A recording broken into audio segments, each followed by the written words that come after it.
Indonesia U23 lawan Vietnam U23 di final Piala AFF U23. Ya, yang kita tahu hasilnya Indonesia kalah 1-0 di kandang sendiri, di publik sendiri.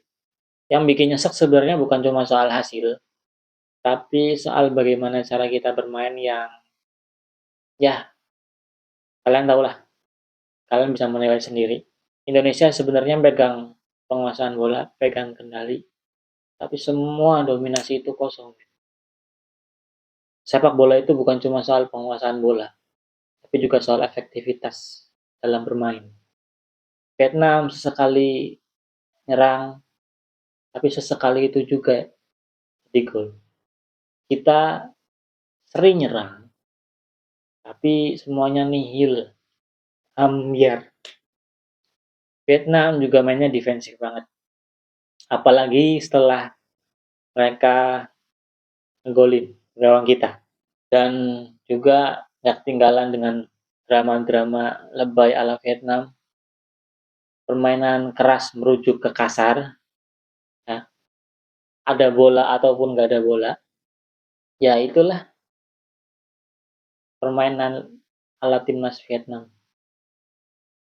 Disenggol sedikit, jatuhnya kayak ketimpa motor ninja. Tapi mereka efektif bro. Sedangkan kita, ya kita nggak, ya gitulah tau lah. Terus apa yang salah dengan timnas Indonesia? Ini menurut gue ya. Kalau menurut kalian ada yang beda pendapat, ya itu wajar. Tapi gue rangkum ini menurut gue. Yang pertama, penguasaan bola yang semu. Pegang kendali, pegang penguasaan bola, ya kita emang jagonya. Penguasaan bola kita banyak.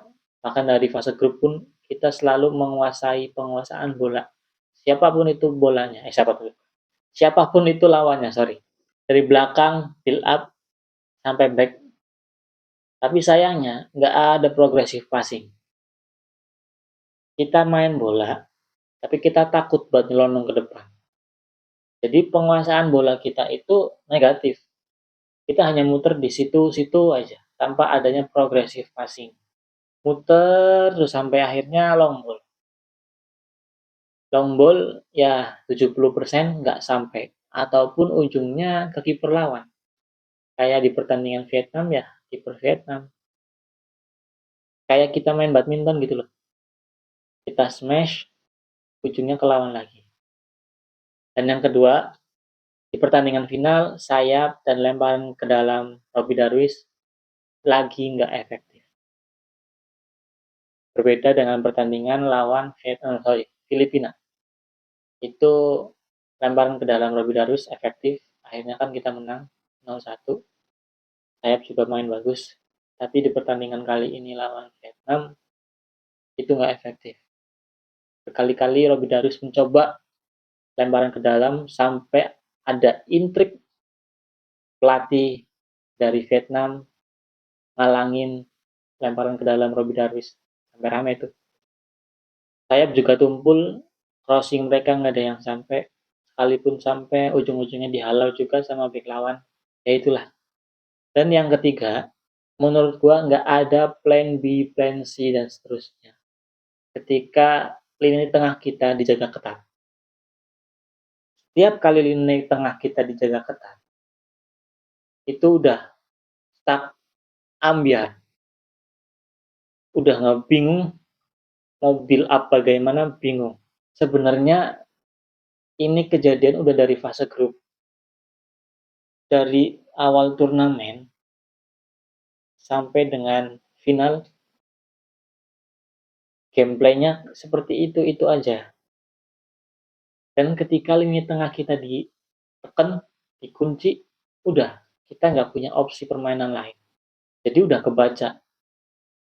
Vietnam itu ngikutin taktik dari Thailand, Filipina, Malaysia. Terus gimana? Ada potensi nggak untuk ke depan? Ada. Potensi itu akan selalu ada. Tentunya kalau kita mau belajar lebih baik lagi. Kita mau belajar dari kesalahan. Yang pada intinya itu sepak bola itu bukan cuma penguasaan bola. Kita emang megang kendali, kita emang nyerang terus, kita emang pegang penguasaan. Tapi sepak bola juga bukan soal statistik, tapi juga soal efektivitas, soal hasil.